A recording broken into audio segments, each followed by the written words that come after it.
All right. So we got some simple problems, and I don't know why I say all right every time I do that. I tried not to do it, but I did it anyway. So here we go. 5.2 inverse trig function, just some exercises. This is going to be really short.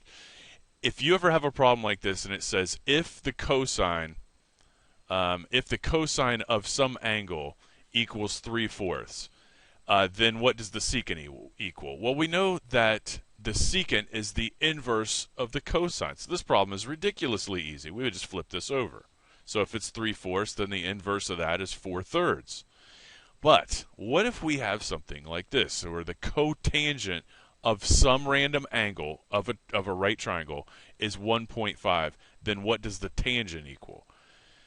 Well, there's two ways to look at this, and I want to explore fractions here. 1.5. If I come over here on the side, 1.5 is equal to 1.5, which is equal to 3/2. So I could rewrite this problem. I could rewrite this problem as the cotangent of theta equals 3/2. Then the tangent of theta would equal 2/3. Okay, that's definitely correct and done. That's one way to do that problem. The other way to do it is, let me rewrite the problem over here again. If the cotangent of theta equals 1.5, then the tangent of theta equals what? So we could say, well, this is 1.5 over 1, and so the tangent would equal 1 over 1.5. And this, if you do this on a calculator, you're going to get an answer of 0.6 repeating, which is 2/3. Okay, and you can convert that back to a fraction. So no matter what, you're going to have 2/3 for an answer. But I challenge you to do this problem.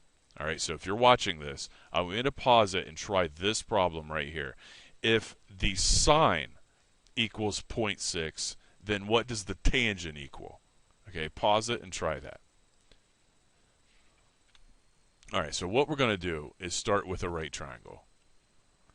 Okay, so I'm going to draw a simple little right triangle, and we'll call this angle theta right here. That'll be our angle theta that we're looking at. And let's say that 0.6, we know that 0.6 equals 6/10, which reduces to 3/5. So 0.6 is 3/5.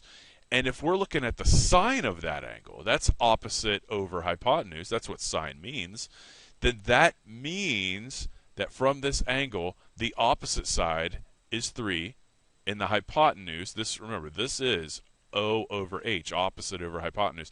This is 3, and the hypotenuse is 5. Well, I want to know what the tangent is. Well, the tangent is opposite over whatever this thing is. Okay, so how do you find this angle? Pythagorean theorem. And we should recognize immediately that this is a 3, 4, 5 triangle right here. So we know that this is going to be 4. And you can confirm that with the Pythagorean theorem, but I promise you that's going to be 4. So the tangent would just simply be opposite over adjacent. So it's going to be 3/4. Final answer. And those kind of problems will be fair game, and they're pretty cool. Make you think. All right, have a good one.